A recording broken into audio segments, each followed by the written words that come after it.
nuk është opozita e qeverisë. Por,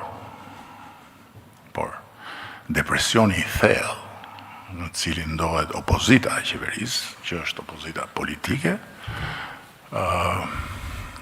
bën që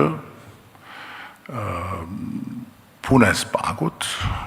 të jetë vetmja pikë referimi e opozitës depresive për të goditur qeverinë. Dhe natyrisht,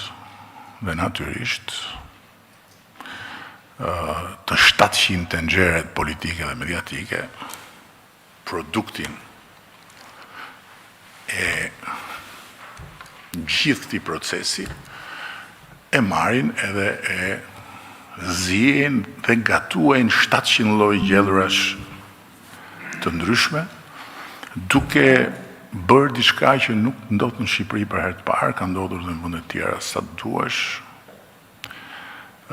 duke shfrytzuar